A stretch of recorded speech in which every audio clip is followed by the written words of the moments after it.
remember when Jimmy Dean told y'all about old buddy who was working in the mine shaft and helped everybody else? Right, right. So one day I'm chilling out with Jimmy Dean talking about, work-related accidents or whatnot. And he's like, man, I remember one that happened with this guy named Big John. I said, Big John, who's that? He's like, Big John, this is this guy, he was about 6'6", about 245, and he worked at the mines, and you would see him, arriving at the mines when he would come in and everything else. But he one of them people that people didn't mess with. You knew you didn't give no lip to Big John, because Big John was really about that life. Like, well, where did he come from? Like, we don't really know where he came from. He just kind of came in town, and he lives alone, and he kind of keeps to himself. I mean, if you say hi to him, he'll say hi back. He's not, that uptight about everything. But someone said that he possibly is from New Orleans, because he was with this chick called the Cajun Queen, and him and this other dude, they started scrapping and started fighting, and Big John came down with a right hand, hit Buddy, and sent him to the promised land. So old Buddy seen that hand come down, said, oh my God, and then met him. Crazy, right? I was like, yeah, that's wild. So one day, while they was working in the mines,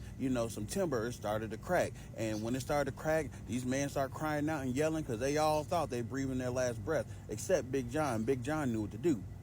So Big John got on that timber, pushed it up with all his strength. He said, everyone out there running so that way they can go. Because he was like, yeah, I see some light at the end of this tunnel. So, they all dip up out of there. And the only person down there now is Big John. Now, some other people tried to go down there and get Big John. But by that time, it was too late. They heard some rumbling in the ground, some smoke, some gas started coming out from it. And they all knew it was the end of the line for Big John. So the whole thing collapsed. And they never even opened that mine shaft again. But in honor of Big John, if you go there to that mine shaft right now, or at least where it used to be, you're going to find a marble plaque that says, down here lies a big, big man, Big John. And that was a day he saved 20 other people from their doom. I was like, that is a wild story. Thank God for Big John.